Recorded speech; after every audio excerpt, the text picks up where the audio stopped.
بسم اللہ الرحمن الرحیم واصبر نفسك مع الذين يدعون ربهم بالغداة والعشي يريدون وجهه ولا تعد عيناك عنهم تريد زينة الحياة الدنيا ولا تطع من اغفلنا قلبه عن ذكرنا صدق اللہ مولانا العظیم۔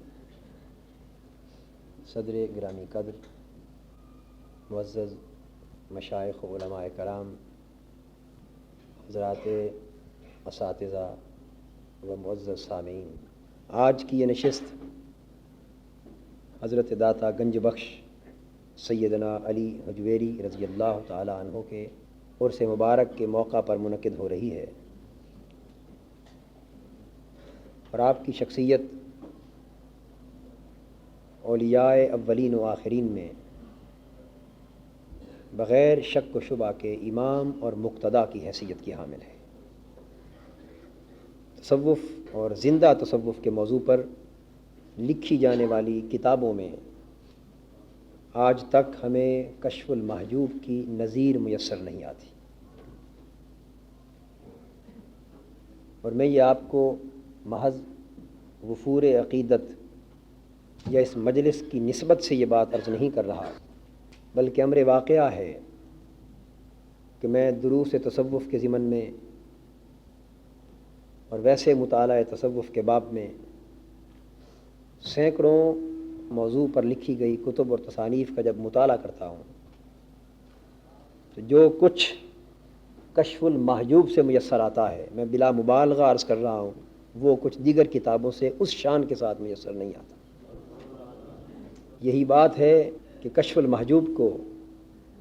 آج بھی بلا تأمل حضرت داتا گنج بخش علی حجویری رضی اللہ تعالیٰ عنہ کی باطنی صحبت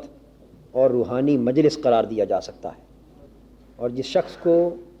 ان کے علمی فیضان سے دریوزہ گری کرنی ہو، اس کے لیے ضروری ہے کہ وہ خلوت میں کچھ وقت نکال کر، جس طرح علامہ اقبال علیہ رحمت نے فرمایا کہ غالباً زبور عجم خلوت میں کچھ پڑھا کرو تاکہ کچھ نصیب ہو۔ یقیناً اہل دل کی تصانیف جب خلوت میں پڑھی جاتی ہیں تو دلوں کی دولت میسر آتی ہے، اور کشف المحجوب اس دولت کا بیش بہا ذخیرہ ہے۔ میں نے آج کی گفتگو کے لیے عنوان کا انتخاب حضرت داتا صاحب رحمۃ اللہ تعالی علیہ کی کتاب میں سے منتخب کیا ہے، اور گفتگو انشاءاللہ کتاب و سنت کی روشنی میں ہوگی۔ آپ نے کشف المحجوب میں ایک مقام پر صحبت کے آداب، اس کے شرائط اور اس کے فضائل پر گفتگو فرمائی ہے۔ وہ یہ بیان فرماتے کہ مرید کے لیے اور راہ حق کے سالک کے لیے صحبت سے بہتر کوئی شے دنیا میں موجود نہیں۔ جو کچھ مرد صالح اور مرد مومن کی صحبت سے میسر آتا ہے، وہ کسی اور صورت میں اس انداز کے ساتھ میسر نہیں آ سکتا۔ یہی وجہ ہے کہ خود حضرت داتا گنج بخش علی حجویری رضی اللہ تعالی عنہ نے اپنی زندگی کا بیشتر حصہ بڑے بڑے مشائخ اور اکابر صوفیاء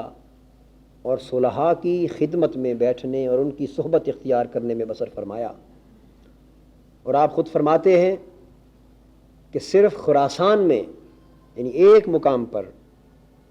کم و بیش 400 کے قریب صوفیاء کی صحبت میں آپ بیٹھے۔ جب ہم صوفیاء کرام کی زندگیوں کے اسفار کا، سفروں کا مطالعہ کرتے ہیں تو یقین جانیے ہم اس نتیجے پر پہنچتے ہیں کہ انہوں نے جتنے سفر بھی اس دنیا میں کیے ہیں، حج بیت اللہ اور روضہ اقدس کی حاضری کے بعد دنیا میں جتنے سفر کیے ہیں وہ صرف اور صرف صحبت صلحاء کی خاطر کیے، اور وہ سب کچھ صلحاء کی اور مقربین کی صحبت سے حاصل کرتے رہے۔ اسی صحبت کا ذکر قرآن مجید کی اس آیت کریمہ میں ہے جو میں نے عنوان گفتگو کے طور پر تلاوت کی ہے۔ جس میں اللہ رب العزت نے حضور نبی اکرم صلی اللہ تعالیٰ علیہ وآلہ وسلم سے خطاب فرمایا اور حضور کی وساطت سے امت مسلمہ کو یہ تعلیم مرحمت فرمائی، وَاصْبِرْ نَفْسَكَ مَعَ الَّذِينَ يَدْعُونَ رَبَّهُمْ بِالْغَدَاةِ وَالْعَشِيِّ يُرِيدُونَ وَجْهَهُ، تم اپنے آپ کو اللہ کے ان بندوں کی صحبت کے ساتھ مانوس رکھو، اللہ کے ان بندوں کی مجلس میں اپنے آپ کو جمائے رکھو، اطمینان اور محبت سے اپنے آپ کو ان کے ساتھ وابستہ کیے رکھو۔ کون اللہ کے بندے؟ وہ جو صبح و شام اپنے رب کو پکارتے ہیں، صبح و شام اپنے رب کی یاد میں زندگی کے لمحات بسر کرتے ہیں، یریدون وجہہ، اور صبح و شام اپنے اللہ کی یاد میں بسر کرنے سے نہ انہیں دنیاوی جاہ و منصب کا حاصل کرنا مقصود ہوتا ہے، نہ شہرت و ناموری کا حصول ان کے پیش نظر ہوتا ہے، نہ اپنا حلقہ اثر اور حلقہ ارادت بڑھانا مقصود ہوتا ہے، نہ ایک جھوٹے پندار اور بھرم کا سکہ لوگوں کے دل و دماغ پر بٹھانا مقصود ہوتا ہے۔ کسی قسم کی کوئی ریا، کوئی نفاق اور دنیا طلبی کی کوئی کیفیت وہاں نہیں ہوتی۔ وہ صبح و شام اپنے رب کو پکارتے ہیں، یریدون وجہہ، صرف اس کے مکھڑے کے طالب ہو کر، صرف اس کی رضا کے لیے، صرف اس کی خوشنودی کے لیے۔ اللہ کی رضا کے سوا اور اس کے مکھڑے کے سوا اس پوری کائنات میں ان کا کوئی مقصود و مطلوب باقی نہیں رہ جاتا۔ یعنی توحید مطلب کی یہ کیفیت اور مقصود میں وحدت اور یکسوئی کی یہ کیفیت انہیں نصیب ہوتی ہے کہ سوائے اسے منانے کے اور کسی شے کی کوئی فکر ان کی زندگی میں باقی نہیں رہتی۔ یہ ایک ہی آیت کریمہ میں پہلے فرمایا، پھر اسی مضمون کو آگے بڑھاتے ہوئے اسی آیہ مبارکہ میں اسی بات کو دوبارہ حکم اس انداز کے ساتھ دیا، وَلَا تَعْدُ عَيْنَاكَ عَنْهُمْ تُرِيدُ زِينَةَ الْحَيَاةِ الدُّنْيَا۔ پہلے یہ فرمایا کہ وَاصْبِرْ نَفْسَكَ مَعَ الَّذِينَ، ان کی معیت میں اپنی جان کو جمائے رکھ، یعنی ان کی صحبت پر قائم رہ، ان کی صحبت پر پختہ رہ۔ اور دوبارہ فرمایا کہ اپنی آنکھیں ان سے الگ نہ پھیر، یعنی ظاہر میں اگر وہ دنیاوی اعتبار سے کوئی جاہ و منصب کے نظر نہیں آتے اور مال و دولت کی کثرت ان کے ہاں تمہیں نظر نہیں آتی اور ظاہری دنیاوی مادی نعمتوں کی کثرت ان کے ہاں تمہیں دکھائی نہیں دیتی اور یہ چیزیں کسی اور جگہ نظر آتی، تو اس موازنے اور مقابلے کے باعث اپنی نگاہیں ان سے مت پھیرو۔ تمہیں کیا خبر کہ وہ جو گرد آلود بال ہیں اور ان کی ظاہری حالت دیکھ کر تم انہیں اپنے دروازے پر بھی کھڑے ہونے کی اجازت نہیں دیتے، ان کا اللہ کی بارگاہ میں یہ مقام ہو کہ یہ اس کے بھروسے پر قسم کھا لیں تو اس کی غیرت ربوبیت پورا کیے بغیر رہ نہ سکے۔ رب اشعث مدفوع بالابواب لو اقسم علی اللہ لا برہ، کئی پریشان حال اور گرد آلود بال والے، اور ایک مقام پر اشعث اخبارہ بھی فرمایا، جسموں پر، چہروں پر، بالوں پر گرد ہوتی، تمہارے دروازوں پر آئیں تو تم انہیں ظاہراً حقیر جان کر دھتکار دو، انہیں اپنی صحبت کے لائق نہ سمجھو، اور تمہیں کیا خبر کہ ان کا مقام یہ ہے کہ اگر وہ قسم کھا لیں اللہ کے بھروسے پر تو سورج کو شرق کی بجائے غرب سے طلوع کرنا پڑ جائے تو وہ طلوع کر کے رہتا ہے، لا برہ، وہ قسم کھا لے تو یہ ہو ہی نہیں سکتا کہ وہ پورا نہ کرے۔ اور اس امر کی تصدیق قرآن مجید سے ملتی۔ سورہ یاسین میں دو ٹوک اعلان کیا گیا، والشمس تجری لمستقر لہا ذالک تقدیر العزیز العلیم۔ سورج کے جو راستے ہیں مشرق سے طلوع ہو کر غروب ہونا مغرب میں، اس کے راستے اللہ رب العزت نے مقرر کر دیے اور یہ اپنے مقرر کردہ راستوں پر چلتا رہتا ہے اور ان مقرر کردہ راستوں میں کوئی تغیر تبدل نہیں ہوتا۔ کس طرح حضور نے فرمایا کہ ان کی خاطر جو کہہ دے وہ کر دیتا ہے، وہ پورا کر کے رہتا ہے۔ قرآن مجید میں ہے کہ اصحاب کہف لابثوا فی کہفہم 300 سنین وازدادوا 9، یہ 309 برس اصحاب کہف اپنی غار میں لیٹے رہے اور 309 برس کیا ہوا؟ وَتَرَى الشَّمْسَ اذا طلعت تزاور عن كهفهم ذات اليمين واذا غربت تقرضهم ذات الشمال وهم في فجوة منه ذلك من آیات اللہ۔ 309 سال تک یہ کھلی غار میں لیٹے رہے، سورج طلوع بھی ہوتا رہا، غروب بھی ہوتا رہا، لیکن اللہ کے ان مقرب برگزیدہ بندوں کو اپنی تمازت اور اپنی تپش کی شدت سے بچانے کی خاطر 309 سال تک سورج کا معمول یہ رہا کہ جب طلوع ہوتا اور ان کی غار کا منہ آتا تو وہ دائیں طرف پھر جاتا، جب غروب کا وقت آتا تو وہ راستہ چھوڑ کے بائیں طرف پھر جاتا۔ کیوں پھر جاتا؟ وَهُمْ فِي فَجْوَةٍ مِّنْهُ، کہ یہ کھلی غار کے دہنے میں تھے تاکہ تپش کی شدت سے محفوظ رہیں۔ تو ان کی خاطر اللہ رب العزت نے کئی صدیوں تک اس قاعدے کو کہ ذالک تقدیر العزیز العلیم، مقدر کیے ہوئے راستوں کو بدل ڈالا۔ اس لیے بدل ڈالا کہ یہ اللہ کی آیتوں میں سے ہے، یہ اس کی نشانیوں میں سے ہے، اور اس کی آیتوں کا ظہور اس کی آیتوں کے لیے ہوا کرتا ہے۔ اللہ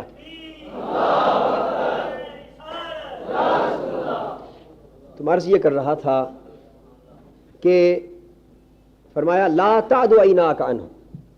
ان کی ظاہری حالت کو معاذ اللہ حقیر سمجھ کر اپنی نگاہیں ان سے نہ پھیرا کرو۔ اگر تمہاری نگاہیں ان اللہ کے بندوں سے پھر گئیں تو تمہاری نگاہوں کا پھرنا یہ سمجھا جائے گا کہ تم دنیا کے طالب ہو۔ ترید زینت الحیات الدنیا، یہاں سے جو بات میں اخذ کرنا چاہتا ہوں، یہاں سے نگاہوں کا پھرنا دنیا کی طلب ہے، تو اس کا مطلب یہ ہوا کہ ادھر نگاہوں کا جمع رہنا دین کی طلب ہے۔ اگر نگاہیں ادھر سے پھر جائیں تو یہ دنیا طلبی، تو جب دنیا طلب کرنے کا راستہ بتا دیا کہ ان نیک بندوں سے نگاہیں ہٹ جائیں، کسی اور سمت پھر جائیں تو یہ دنیا ہے، تو دین کا مفہوم از خود سمجھ آ گیا کہ نگاہیں ان کے تعاقب میں لگی رہیں اور جسم و جان ان کی مجلس میں جمع رہے، تو یہی دین ہے۔ اور پھر اس کے بعد اسی آیت کریمہ میں فرمایا وَلَا تُطِعْ مَنْ أَغْفَلْنَا قَلْبَهُ عَنْ ذِكْرِنَا، اور وہ لوگ جن کے دلوں کو ہم نے اپنے ذکر اور اپنی یاد سے غافل کر دیا ہے، ان کی اطاعت نہ کر، ان کے پیچھے نہ جا، جن کے دلوں کو ہم نے اپنی یاد سے غافل کر دیا ہے۔ اب اس آیت کا اسلوب بیان بھی یہ واضح کر رہا ہے کہ وہ لوگ جن کے دل اللہ کی یاد سے غافل ہو گئے، ان کے پیچھے نہ جانے کا حکم ہے، اور جن کے دل اللہ کی یاد میں مگن ہو گئے ان کے پیچھے جانے کا حکم ہے۔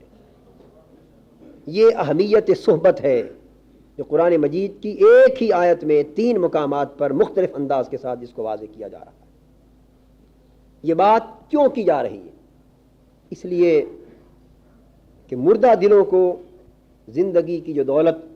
ان اہل دل کی صحبت سے میسر آتی ہے، وہ دلوں کی زندگی کسی اور جگہ میسر نہیں آتی۔ اللہ رب العزت کی جس رحمت سے یہ لوگ نوازے گئے ہوتے ہیں، اس رحمت کی علامتوں میں سے، اس رحمت کے فیوز برکات اور اس رحمت کے خصائص میں سے یہ ہے کہ مردہ دل زندگی پاتے،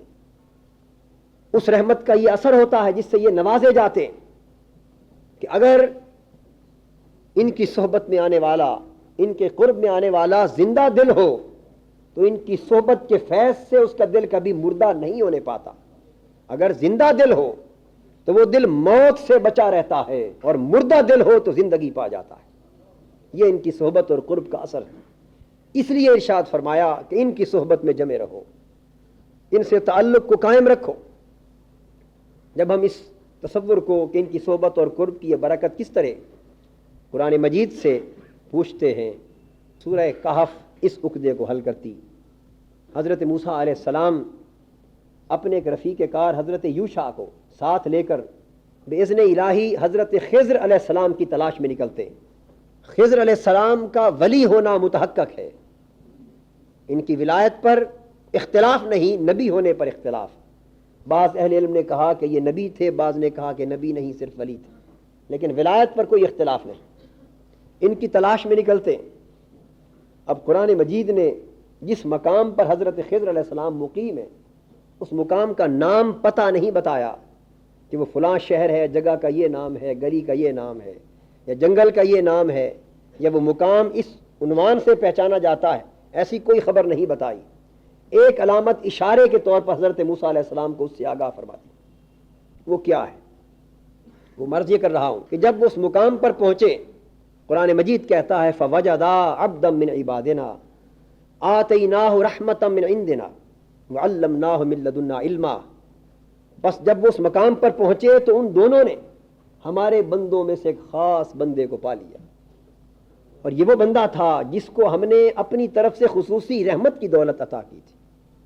اور اپنی طرف سے خاص علم لدنی عطا فرمایا تھا۔ دو چیزوں سے اللہ کا بندہ نوازا گیا ہوتا ہے اس آیت کریمہ کی روح سے، ایک خصوصی رحمت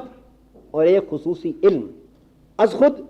تفسیر، تعبیر اور تعویل کرنے کی بجائے اگر رحمت اور علم لدنی جس کا ذکر اس آیت کریمہ میں ہے، اس کی وضاحت اسی آیت کے سیاق اور سباق سے حاصل کی جائے تو مفہوم بڑے واضح طور پر متعین ہو جاتا ہے کہ اللہ کے وہ مقرب بندے جنہیں اللہ اپنی طرف سے خاص رحمت اور اپنی طرف کے خاص علم سے نوازتے ہیں، وہ رحمت اور علم کس معنی میں ہوتی؟ ورنہ رحمت اور علم تو اللہ کی طرف سے ہر کسی کو حاصل ہے۔ ہر شخص جو معمولی سا علم بھی رکھتا ہے وہ بھی اللہ کی طرف سے، اور ہمارا زندہ رہنا بھی اللہ کی رحمت ہے، تو کوئی شخص اللہ کی رحمت اور علم سے خالی نہیں۔ تو ان کو خاص رحمت اور علم کس معنی میں میسر آتا؟ آپ اس آیت کریمہ پر غور فرمائیں تو اس میں پہلے رحمت کا ذکر ہے، بعد میں علم لدنی کا ذکر ہے۔ آیت کا سیاق و سباق دونوں الفاظ کے مفاہیم کو واضح کرتا ہے۔ آیت سے پہلے رحمت کے مفہوم کی وضاحت ہے اور اس آیت کے بعد علم کے مفہوم کی وضاحت ہے۔ خاص علم عطا کیا تھا، وہ علم کیا تھا اس کا ذکر اسی آیت کے بعد آ گیا کہ وہ علم یہ تھا کہ جو چیز ابھی پردہ استقبال میں تھی، جو چیز ابھی پردہ غیب میں تھی، نہ نگاہیں دیکھ سکتی تھی، نہ انسان کی عقل و خرد ان کو سمجھ سکتی تھی، حضرت خضر علیہ السلام اللہ کی طرف سے اس علم لدنی کے حامل تھے کہ جن پر حجابات مرتفع کر دیے جاتے ہیں، اور جو حقیقتیں دوسری نگاہوں کو نظر نہیں آتی یہ ان حقیقتوں کو دیکھتی ہیں، اور وہ حقائق جو عقل و خرد میں نہیں آتے یہ ان حقائق کو اچھی طرح دیکھتے اور سمجھتے ہیں، جس کو امام غزالی فرماتے ہیں وَوَرَاءَ الْعَقْلِ طَوْرٌ آخَرُ تُنْفَتَحُ فِيهِ عَيْنٌ أُخْرَى، کہ جب عقل سے انسان آگے گزر جاتا ہے، جس کو اقبال کہتے ہیں گزر جا عقل سے آگے کہ یہ نور چراغ راہ ہے منزل نہیں ہے۔ جب عقل کے چراغ راہ سے روشنی پا کر انسان منزل کی طرف بڑھ جاتا ہے تو پھر اس کی شخصیت میں ایک نیا دور کھل جاتا ہے، ایک نیا عرصہ حیات آ جاتا ہے، ایک نئی کیفیت نصیب ہو جاتی ہے، زندگی کو نئے خصائص اور نئے قوا نصیب ہو جاتے ہیں۔ پھر اس میں کیا ہوتا ہے؟ ایک نئی آنکھ کھل جاتی ہے، اور وہ ان آنکھ سے وہ جو کچھ پردہ غیب میں مخفی ہے ان کو بھی دیکھتا ہے، اور جو کچھ مستقبل میں چھپا ہے اس کو بھی حال کی مانند دیکھتا ہے۔ یہ وہ علم ہے جو اللہ کے بندوں کو عطا کیا جاتا ہے۔ اس کا ذکر قرآن کی آیت کریمہ کے بعد کیا گیا کہ وہ کشتی جو غصب ہونے والی تھی اس کو توڑ کر بچا لیا۔ جو بچہ جس نے جوان ہو کر کفر کا ارتکاب کرنا تھا اور والدین کی عاقبت کو برباد کرنا تھا، اسے بچپن کے دور معصومی میں اس کے مستقبل کی تقدیر کو جان لیا، اور پھر دعا کر کے اس کی موت کا بہتر نعم البدل اللہ کی بارگاہ سے لے کے دیا۔ اور وہ خزانہ جو زمین کے دبیز پردوں میں چھپا تھا، کسی آنکھ کو خبر نہ تھی، اس خزانے کو دیکھ کر اس کی حفاظت کا اہتمام کر دیا دیوار تعمیر کر کے۔ یہ تین واقعات اس علم لدنی کا اشارہ کرتے ہیں کہ جو کسی اور کو میسر نہ تھے، اللہ نے ان کو وہ علم لدنی کی دولت سے مالا مال کیا۔ لیکن ہماری گفتگو رحمت سے ہو رہی ہے۔ میں عرض کر رہا ہوں کہ پہلے رحمت کا ذکر آیا، جس طرح علم کی وضاحت ہمیں اس آیت کریمہ کے بعد قرآن مجید کی آیتوں سے مل جاتی، دوستو اسی طرح رحمت کے مفہوم کی وضاحت اس آیت کریمہ سے پہلے جو کچھ بیان ہے اس سے ہو جاتی۔ اور وہ کیا ہے رحمت کا مفہوم جو قرآن بیان کرتا ہے؟ وہ یہ ہے کہ موسیٰ علیہ السلام جب حضرت یوشع کو لے کے چلے تو اپنے صبح کے کھانے کے لیے مچھلی بھون کر اور روٹی ساتھ لے کر چل پڑے۔ جب آگے گزرے ایک راستے میں ایک تالاب پر پڑاؤ کیا، آگے گزر گئے، حضرت موسیٰ علیہ السلام کو کچھ بھوک لگی۔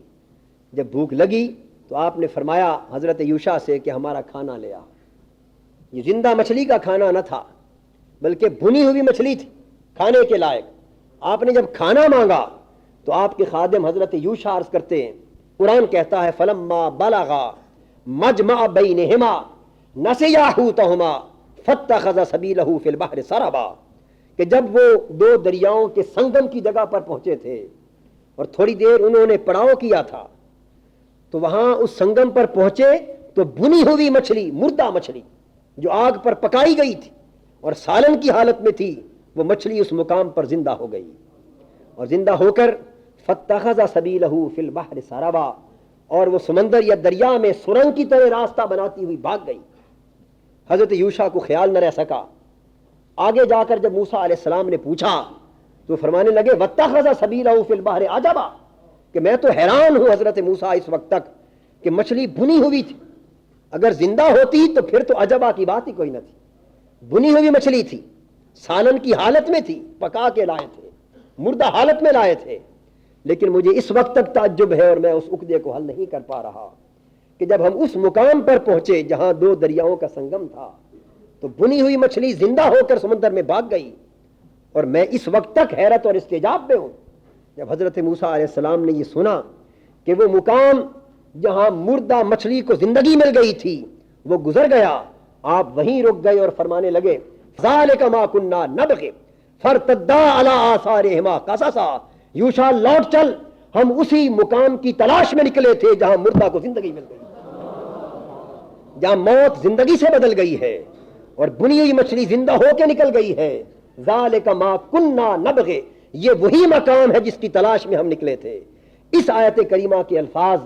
بڑی واضح طور پر اس امر کی صراحت کر رہے ہیں کہ وہ اشارہ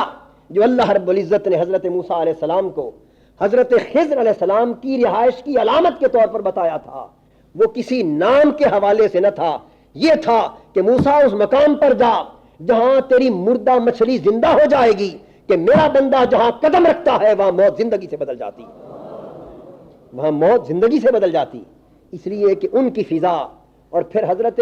خضر علیہ السلام نے کوئی قم باذن اللہ نہیں کہا، قم باذنی نہیں کہا، کوئی توجہ نہیں کی، کوئی بالارادہ تصرف نہیں فرمایا،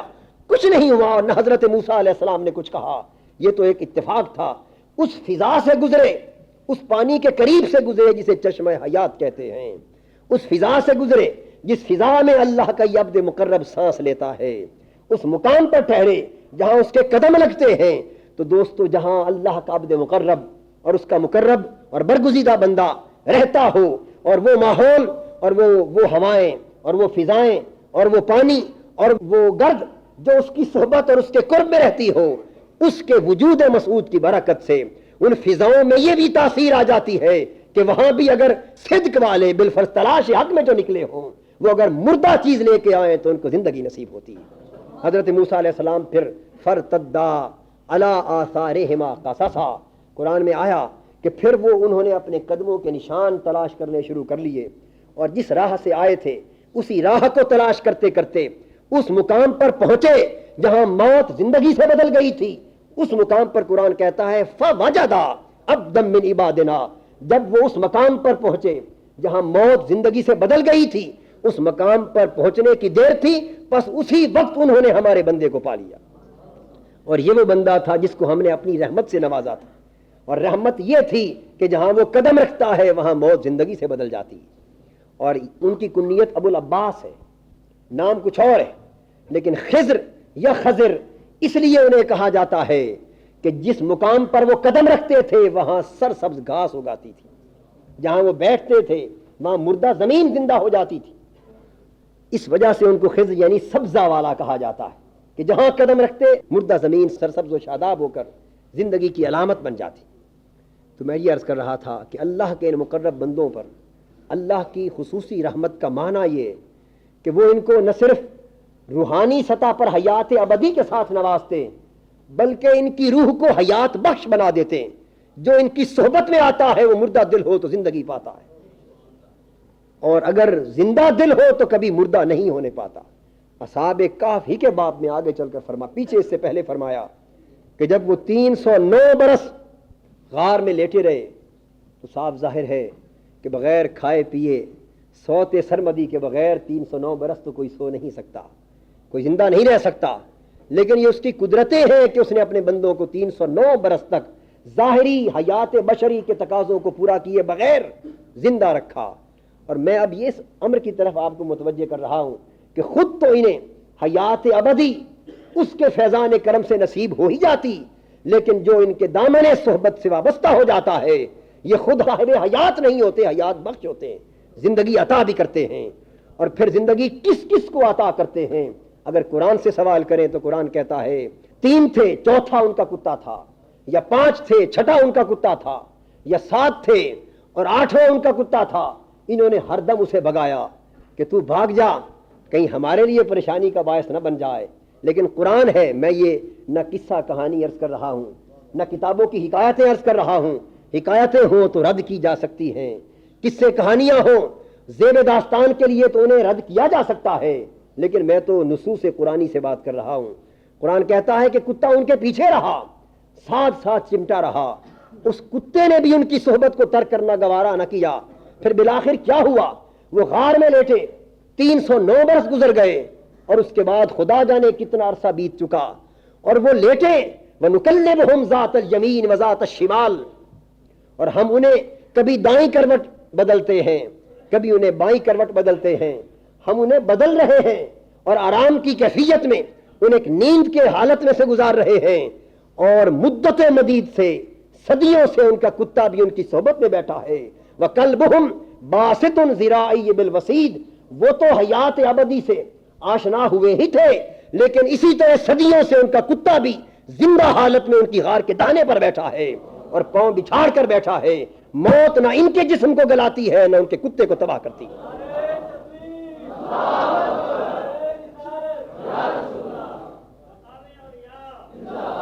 تو قرآن مجید اس امر کو صراحت کے ساتھ واضح کر رہا ہے کہ یہ نہ صرف یہ اللہ کے بندے، یہ نہ صرف خود حیات ابدی سے آشنا ہوتے ہیں روحانی سطح پر، بلکہ جو ان کی صحبت کو صدق کے دل سے قبول کر لیتا ہے ان کو بھی حیات ابدی کی لذتوں سے اور حلاوتوں سے آشنا کر دیتے ہیں۔ یہ نہ صرف خود مستغنی ہوتے ہیں بلکہ انہیں بھی نشہ استغنا سے معمور کر دیتے ہیں۔ یہ خود ہی صرف ذکر الہی کی حلاوتوں سے معمور نہیں ہوتے بلکہ جو ان کی قرب میں آتا ہے انہیں بھی ذکر الہی کے نشے میں معمور کر دیتے ہیں۔ خود ہی رب ذوالجلال کے ساتھ دوستی اور تعلق استوار نہیں کرتے بلکہ جو ان کے قریب آتا ہے ان کو بھی خدا کا دوست اور محبوب بنا دیتے ہیں۔ یہ خود بھی بلا حساب و کتاب حدیث نبوی صلی اللہ علیہ وآلہ وسلم کے مطابق کہ 70,000 بغیر حساب کتاب کے میرے امتی بخشے جائیں گے، خود ہی بخشش نہیں طلب کرتے بلکہ جو ان کے دامن صحبت سے وابستہ ہوتا ہے۔ وَمِن كُلِّ أَلْفٍ لَهُ 70 أَلْفًا، ہر 1000 کے ساتھ پھر 70,000 ہوں گے۔ یہ اپنے ساتھ صحبت والوں کو بھی لے جاتے ہیں، اس لیے کہ ان نعمتوں سے خود فیض حاصل کریں اور صحبت والوں کو محروم رکھیں تو یہ بخل ہے، اور ان کو تو یہ مقام ہی اسی لیے ملا ہے کہ اپنے لیے کم سب کچھ دوسروں پر لٹا دیں۔ اس لیے جو ان کے پاس ہے وہ ان کی صحبت سے نصیب ہوتا ہے۔ اور میں عرض کر رہا تھا کہ اللہ کی رحمت کا ان پر معنی یہ ہے کہ ان کی صحبت اور ان کے قرب کے باعث مردہ دلوں کو زندگی نصیب ہوتی اور موت زندگی سے بدل جاتی۔ یہ تو قرآن مجید کا کے ارشادات تھے۔ حدیث نبوی سے بھی اس بات کو واضح کر دوں، صحیح بخاری ہم اگر اٹھا کر دیکھیں تو اس میں ایک حدیث آتی ہے جس میں یہ مذکور ہے کہ حضور نبی اکرم صلی اللہ تعالی علیہ وآلہ وسلم کی مسجد نبوی کھجوروں کے ستونوں پر، کھجوروں کے تنوں پر قائم تھی، اس کی چھت۔ عرصہ گزرتا گیا، انصار قبیلے کی ایک عورت جس کا بیٹا لکڑی کا کام کرتا تھا، ترکھان تھا، اس کے دل میں خیال آیا اور عرض کیا حضور صلی اللہ تعالی علیہ وآلہ وسلم اس زمانے میں ان کھجور کے ستونوں میں سے ایک ستون کے ساتھ ٹیک لگا کر خطبہ جمعہ ارشاد فرمایا کرتے۔ اس خاتون کو خیال آیا، عرض کیا آقا اگر اجازت ہو تو میرا بیٹا لکڑی کا کام کرتا ہے، حضور کھجور کے ستون سے ٹیک لگا کر خطبہ ارشاد فرماتے ہیں، اجازت ہو تو میں ایک لکڑی کا ممبر بنوا دوں تاکہ اس پر تشریف رکھ کے حضور خطبہ جمعہ ارشاد فرمائیں۔ آقا دو جہاں صلی اللہ تعالی علیہ وآلہ وسلم نے اس کی درخواست قبول فرما لی، چنانچہ حدیث میں ہے اس نے ممبر بنوا دیا۔ جب ممبر بن گیا تو حضور اس ستون کو چھوڑ کر، وہ ستون جو عرصہ دراز سے محض حضور کی صحبت میں تھا، یہ ابھی میں قرآن کے حوالے سے 2 چیزیں واضح کی تھیں، یعنی ایک وہ صحبت جو کتے کو میسر آئی اور پھر ایک وہ صحبت جو انسانوں کو میسر آئی۔ اب حدیث کے حوالے سے انسان صاحب روح تھا اور ذی شعور تھا، اور کتا زندہ تو تھا لیکن ذی شعور نہ تھا۔ لیکن اب میں اس شے کی بات کر رہا ہوں جس میں نہ حیات تھی نہ شعور تھا، وہ نہ حیوان تھا نہ انسان تھا، وہ ایک سخت اور مردہ خشک لکڑی کا ستون تھا، کھجور کا خشک ستون تھا، جس کی نہ سامعہ تھی کہ وہ حضور کا کلام سنا کرتا، نہ باصرہ تھی کہ وہ حضور کے رخ انور کو دیکھا کرتا، نہ ذائقہ تھی، نہ اس کی لامسہ تھی کہ وہ حضور کے جسد اقدس کے لمس کی حلاوت کو محسوس کرتا، نہ اس کی عقل و خیرت تھی کہ اسے سمجھ میں آئے کہ اب حضور میرے قریب ہے یا میرے دور چلے گئے۔ ارے اس کے اندر کوئی بھی حص نہ حواس خمسہ میں سے تھی نہ عقل و خیرت میں سے تھی، لیکن صرف ایک ہی حص اس کے پاس تھی اور وہ صحبت رسول کی حص تھی۔ اسے حضور کا قرب میسر آیا تھا، جسد مصطفی کا لمس پاک میسر آیا تھا۔ اب اس قرب نے، اس صحبت نے اور اس لمس نے اس خشک مردہ ستون، کھجور کے ستون میں کیا کیفیت پیدا کر دی، اس کا ذکر حدیث میں ہو رہا ہے۔ اور حضرت جابر بن عبداللہ رضی اللہ تعالیٰ عنہ حدیث کے راوی فرماتے ہیں فلما صنع له المنبر فسمعنا لذلك الجزء صوتا كصوت الاشار ثم نزل النبي صلی اللہ علیہ وآلہ وسلم فوضع يده عليها فسكنت۔ حدیث میں ہے کہ جب منبر حضور علیہ الصلوۃ والسلام کے لیے بنا کر رکھ دیا گیا اور حضور علیہ الصلوۃ والسلام اس پر تشریف لے گئے، اس کھجور کے ستون کو چھوڑ دیا اور اس منبر پر تشریف فرما ہو گئے، تو اس ستون نے دیکھا کہ آج میرا محبوب مجھ سے جدا ہو گیا ہے، آج وہ قرب اور وہ خصوصی صحبت اس سے میں محروم ہو رہا ہوں۔ جب یہ دیکھا تو صحابہ کہتے ہیں فسمعنا لذلك الجزء صوتا كصوت الاشار، ہم نے گابن اونٹنیوں کی طرح اس خشک ستون جو کھجور کا تھا اسے داڑے مار کر روتا ہوا دیکھا۔ اس نے چیخنا شروع کر دیا، آہو بکا شروع کر دی، گریہ و زاری شروع کر دی۔ اور قاضی عیاض اس حدیث کو اس روایت سے بیان کرتے ہوئے فرماتے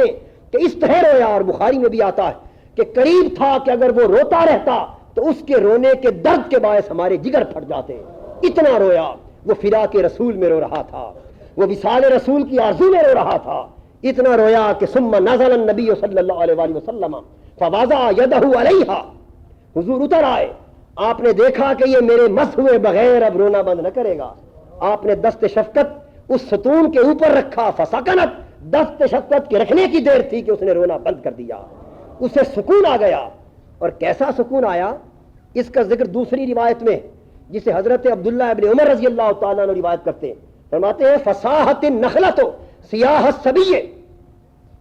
کہ وہ کھجور کا ستون چھوٹے دودھ پیتے بچوں کی طرح زور زور سے چیخ مار مار کے رونے لگا، جس طرح بچے کو دودھ نہ ملے تو زور زور سے چیختا ہے، اس طرح رونے لگا۔ حتیٰ جاء النبی صلی اللہ علیہ وآلہ وسلم، حتیٰ کہ حضور علیہ الصلوۃ والسلام اتر کر اپنے ممبر سے اس کے قریب تشریف لے آئے۔ جب قریب آئے تو تئن انین الصبی الذی یسکن، اور حضور نے اپنا دست اقدس فضمھا الیہا، اس کے قریب آ کر اس خشک روتے ہوئے ستون کو اپنے سینے سے لگا لیا، اپنے جسد اطہر کا لمس عطا کر دیا اور شفقت کا ہاتھ رکھ دیا۔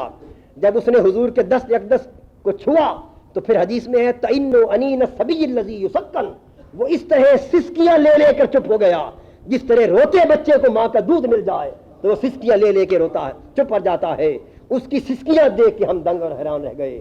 حاضرین مکرم، میں بات یہ کر رہا تھا کہ مردان حق کی صحبت سے اور انبیاء اور اولیاء کے فیضان نظر سے مردوں کو زندگی نصیب ہوتی ہے، یہ مردوں کو بعد از مرگ زندگی نصیب ہونا یہ اور بات ہے۔ عیسیٰ علیہ السلام نے بھی بے شک مردے زندہ کیے، اور احیاء موتا کا معجزہ ان کا کمال تھا، لیکن وہ معجزہ تو ایسا تھا کہ ایسے شخص کو قبروں سے پھر زندہ کر دیا قم باذن اللہ کہہ کر، کہ جس کے پاس پہلے سامعہ بھی تھی، باصرہ بھی تھی، ذائقہ بھی تھی، لامسہ بھی تھی، شامہ بھی تھی، روح بھی تھی، شعور بھی تھا، سب کچھ تھا، لیکن روح اس کے جسم سے جدا ہو گئی تو حصے موجود تھیں، لیکن روح کی جدائی کے سبب ان حصوں نے کام کرنا چھوڑ دیا، دیکھنا سمجھنا چھوڑ دیا۔ ان کا احیاء موتا یہ تھا کہ قم باذن اللہ کہہ کر روح کو جسم میں واپس پلٹایا، خواص پہلے موجود تھے، انہوں نے پھر سے کام کرنا شروع کر دیا۔ لیکن صحبت رسول کا یہ عالم ہے کہ یہاں نہ باصرہ ہے نہ سامعہ ہے، یہاں نہ شامہ ہے نہ ذائقہ ہے نہ لامسہ ہے، یہاں نہ عقل و خرد ہے نہ شعور ہے، کچھ بھی نہیں۔ وہ حضور کا قرب نصیب ہوتا ہے تو زندہ ہوتا ہے، اور دست اقدس عطا کرتے ہیں حضور تو اس کو پھر رونے سے چپ کروا دیتے ہیں۔ اس کو سمجھ بھی آ گئی کہ اب حضور کا ہاتھ میرے اوپر آ گیا، اس کو شفقت کا لمس بھی محسوس ہو گیا۔ یہ سمجھ کیسے آئی؟ اسے شعور بھی دیا، صرف روح نہیں لوٹائی بلکہ اس کے اندر روح نہ تھی، اسے صاحب روح بھی کر دیا، صاحب شعور بھی کر دیا، صاحب عقل و خیرت بھی کر دیا، صاحب نظر بھی کر دیا، صاحب سمع و بصارت بھی کر دیا۔ تو آقا دو جہاں صلی اللہ تعالی علیہ وآلہ وسلم کی صحبت اور قرب اس طرح کی زندگی عطا کرتے ہیں ہے کہ اس طرح کی زندگی کا کوئی تصور کہیں نہیں کیا جا سکتا۔ اور حضور کی امت کے ولی کی کرامت اپنے نبی کے معجزات کی صداقت کو سچا ثابت کرنے کے لیے ہوتی ہے. بس اسی اصول پر پرکھتے ہوئے دوستو جو صحبت اور قرب کی حالت حضور کی صحبت سے دلوں کی زندگی کی صورت میں میسر آتی ہے، اس معجزے کی صداقت کو سچا ثابت کرنے کے لیے اللہ رب العزت نے حضور کی امت کے اولیاء کی صحبتوں کو بابرکت بنایا، ان کی مجلسوں کو پرتاثیر بنایا.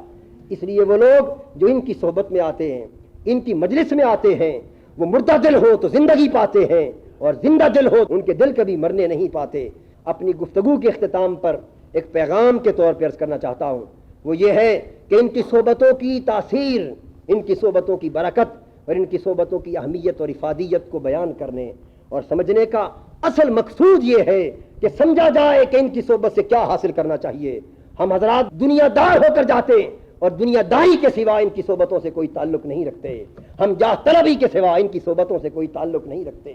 ہم مفاد پرستی کے سوا ان کی مجلسوں سے کوئی تعلق نہیں رکھتے. ہم سمجھتے ہیں کہ ان کی نسبت سے دنیا ہی ملتی جائے گی. دوستو، دنیا کے ملنے اور دنیا کی تلاش کرنے کے تو ہزاروں درگاہیں ہو سکتی ہیں، ہزاروں در ہو سکتے ہیں. شاہان سلطنت کے درباروں پر جاؤ جہاں ذلت اور رسوائی بھی حاصل کرو اور دنیا بھی حاصل کرو، اس لیے کہ دنیا کا طالب اور دنیا کا متلاشی اس کا مقدر ذلت اور رسوائی ہے، اور عزت اور عظمت اسی کو ملتی ہے جس کا دل دنیا کا متلاشی نہیں ہوتا، دنیا کا طالب نہیں ہوتا. کتنے دکھ اور درد کی بات ہے کہ ان کے ہاں دولت تو درد دل کی ہو، ان کے ہاں دولت تو ذکر الہی کی ہو، ان کے ہاں دولت تو استغناء روح کی ہو، ان کے ہاں دولت تو کمال قرب کی ہو، ان کے ہاں دولت تو ابدیت تامہ کی ہو، اور آپ جائیں وہاں دنیا دار بن کر دنیا طلبی کی خاطر. اس میں کوئی شک نہیں کہ جو اہل دل کے ہاں اور اللہ کے مردان حق کے ہاں دنیا کے خیال سے بھی جاتا ہے، رب ذوالجلال اس کو دنیا کی حاجت بھی اس کی پوری ان کی برکت سے فرما دیتے ہیں، اس میں کوئی شک نہیں. لیکن یہ درگاہیں دنیا کی خاطر جانے کے لائق نہیں ہیں. ان درگاہوں کو اتنا ارزاں نہ سمجھا کرو، ان کی مجلسوں کو اتنا ہلکا نہ سمجھا کرو، ان کی صحبتوں کو اتنا معمولی نہ جانا کرو. ان کے ہاں جاؤ تو ایسی بڑی چیز مانگو جس سے بڑی طلب کائنات میں کوئی نہ ہو. ان کے ہاں جاؤ تو اللہ سے انہی کا حال اور انہی کا قال مانگو. ان کے ہاں جاؤ تو اللہ سے انہی کے ظاہر و باطن کی کیفیات کا سوال کرو، قرب الہی کا سوال کرو، ابدیت کا سوال کرو، صدق و اخلاص کا سوال کرو، طہارت ظاہر و باطن کا سوال کرو، تقوی صالحیت کا سوال کرو. ان سے وہ کچھ مانگو جس شے سے یہ عظیم ہو گئے، تاکہ ان کے قدموں کے توسط سے آپ کو بھی حیات ابدی نصیب ہو. دلوں کی زندگی کی آبادی مانگو، اور پھر وہ فیض ایک شرط کو پورا کرنے سے نصیب ہوتا ہے. حضرت داتا گنج بخش رضی اللہ تعالیٰ عنہ خود فرماتے ہیں کہ میں نے حضرت ابو القاسم گرگانی رحمۃ اللہ علیہ سے پوچھا کہ حضرت صحبت سے فیض حاصل کرنے کی شرط کیا ہے؟ صحبت سے فیض حاصل کرنے کی شرط کیا ہے؟ وہ فرماتے ہیں صرف یہی شرط ہے کہ جس کی صحبت میں جاؤ اپنی خواہش اور آرزو کو قربان کر دو، جو وہ چاہے وہ کرو. اپنی خواہش و آرزو کو چھوڑ دو، قربان کر دو. پھر صحبت میں جاؤ تو دیکھو ان کے فیضان نظر کے رنگ کیا ہوتے ہیں. ہم جاتے ہیں اپنی طرف کے تصورات لے کر، اپنی آرزوؤں کے معیارات لے کر، اور پھر پرکھتے ہیں مقام ولایت کو کہ ایسا ہوا اور ایسا نہ ہوا. میں تو فلاں کو اتنا بڑا ولی سمجھتا تھا اور میں جاتا رہا اور مجھے وہ چیز میسر نہ آ سکی. اس خیال سے جانے والا عمر بھر بھی کچھ نہیں پاتا. جو مستغنی ہو کے جاتا ہے صرف اپنی خواہش و آرزو کے بت کو پاش کر کے جاتا ہے، اور محض ان کے قدموں کی برکت کے حصول کے لیے جاتا ہے، محض ان کی صحبت کے لیے جاتا ہے، محض ان سے درد دل کے حصول کے لیے جاتا ہے، اور محض ان کے پاس انہی کی خاطر جاتا ہے. اسے پھر دنیا کی عزتیں بھی نصیب ہوتی ہیں، آخرت کی عزتیں بھی نصیب ہوتی ہیں، اور سب کچھ نصیب ہوتا ہے. اس لیے میں آپ حضرات سے یہ درخواست کروں گا کہ حضرت داتا گنج بخش علی حجویری رضی اللہ تعالیٰ عنہ کی بارگاہ ہو یا دیگر صلحاء اولیاء مقربین کی بارگاہیں، ان بارگاہوں میں جایا کرو، اور ان کے مزارات پر حاضر ہونا بالکل ان کی ظاہری زندگی کی صحبت اور مجلس سے قطعاً مختلف نہیں ہے. جو فیضان نظر، جو فیضان روح، جو فیضان صحبت ان کی حیات ظاہری میں حاضر ہونے والوں کو میسر آتا تھا، وہ فیضان نظر ان کا بعد از وصال بھی قائم اور دائم ہے. اور امام شافعی علیہ رحمت فرماتے ہیں قبر الموسیٰ کاظم تریاق مجرب لاجابت الدعا، کہ میں نے اپنی زندگی میں حضرت امام موسیٰ کاظم کی قبر انور کو اجابت دعا کے لیے بہت بڑا تریاق مجرب پایا. ان کے مزارات کی حاضری ان کی ظاہری صحبت کی حاضری سے کم نہیں ہے. فیوزات ان کے قائم اور دائم ہیں، توجہات ان کی قائم اور دائم ہیں، برکات ان کی قائم و دائم ہیں. فرق صرف اتنا ہے کہ پہلے ہم ان کو دیکھتے تھے، وہ ہمیں دیکھتے تھے، اب وہ ہمیں تو دیکھتے ہیں، ہم ان کو دیکھ نہیں سکتے. لیکن اگر اہل نظر ہو جائیں اور پردے مرتفع ہو جائیں تو پھر آپ کو بھی ان کے نظر آنے میں کوئی امر مانے نہ رہے. تو ہاں ان کے ہاں جائیے، بس یہی مانگا کریں کہ نفس کا تزکیہ ہو، حجابات بشریت مرتفع ہوں، اپنی روح کی لطافت میسر آئے اور قرب و وصال الہی اور رضا الہی کی دولت میسر آئے. اور اس شرط کے ساتھ حاضری کے تقاضے یہ ہیں کہ ادب کے ساتھ جائیں. افسوس، صد افسوس، آج ہم مقام ولایت کی بلندی کے نعرے بلند کرنے والے تو ہو گئے، ہم اولیاء کی شان کے تذکرے کرنے والے تو ہو گئے، ہم اولیاء کے آراس اور ان کے روحانی اجتماعات میں حاضری دینا، ان کی برکتوں کو ماننا اور ان کے توسل کرنے کے قائل تو ہو گئے، لیکن ان کی صحبتوں کی اہمیت ہمارے پیش نظر نہ رہی اور ان کی صحبتوں کی شرائط ہمارے پیش نظر نہ رہی اور ان کی صحبتوں کی حاضری کے آداب ہمارے پیش نظر نہیں رہے. ہم آج اپنی آنکھوں سے دیکھتے ہیں کہ کوئی چادریں اٹھا کر ڈولوں کے جلوسوں کے ساتھ جا رہا ہے اور ناچتا ہوا جا رہا ہے اور گاتا ہوا جا رہا ہے، اور وہ کہاں جا رہا ہے؟ وہ حضرت داتا گنج بخش کے مزار پر. افسوس، صد افسوس قوم کے ایسے نونہالوں پر اور قوم کے ایسے جھوٹے عقیدت مندوں پر کہ کیا حضرت داتا گنج بخش اپنی صحبت میں تمہاری ایسی حاضری کو قبول کریں گے، تمہاری اس طرح کی حاضری کو چاہتے ہیں؟ حضرت داتا گنج بخش ایسے افراد سے کوسوں دور ہیں، ایسے افراد سے بیزار ہیں، ایسے افراد سے متنفر ہیں. لہذا خواص کا بھی یہ حق ہے، عوام کا بھی یہ حق ہے کہ ان مزارات کے تقدس کو بحال کرنے کے لیے، اور حکام کا بھی یہ حق ہے. ہم توقع کرتے ہیں کہ حکام مزارات کے تقدس کو بحال کر کے، ان شاعر اللہ کے تقدس کو بحال کر کے اپنی دینی ذمہ داری کا بھی فریضہ انجام دیں گے. ان کی ذمہ داری آخر ایسا کیوں نہیں ہوتا کہ اگر ہمارے ملک اور آئین کا تقدس پامال ہوتا ہے، سربراہ سلطنت کا تقدس پامال ہوتا ہے، ہماری کرسی کے تقدس کو خطرہ لاحق ہوتا ہے، تو ہم گرفتاریوں سے لے کر موت تک سب کچھ کر گزرتے ہیں. لیکن اولیاء کے مقابر کا تقدس پامال ہوتا ہے تو ہمارے ہاتھ تک ویسے لوگوں کو گرفتار کرنے کے لیے نہیں اٹھتے. ہم اللہ کی بارگاہ میں جواب دہ ہوں گے، یہ ذمہ داری ہم پر ہے. اس لیے ایسی خرافات سے، ایسے بدعات سے اور ایسے ظلم ستم اور ایسے تباہی اور ہلاکت سے اپنے آپ کو بچائیے، اس قوم کو بچائیے. کہیں ایسا نہ ہو کہیں مقدس مقابر جن سے ہمیں برکات اور زندگی نصیب ہونا تھی، ان کی بے حرمتی کے باعث ہم خود محرومیوں کا شکار ہو جائیں. اللہ پاک ان بزرگوں سے ہمارا صحیح تعلق اور نسبت قائم فرمائے اور ان کی صحیح فیوز و برکات سے ہمیں متمتع فرمائے. وما علینا الا البلاغ.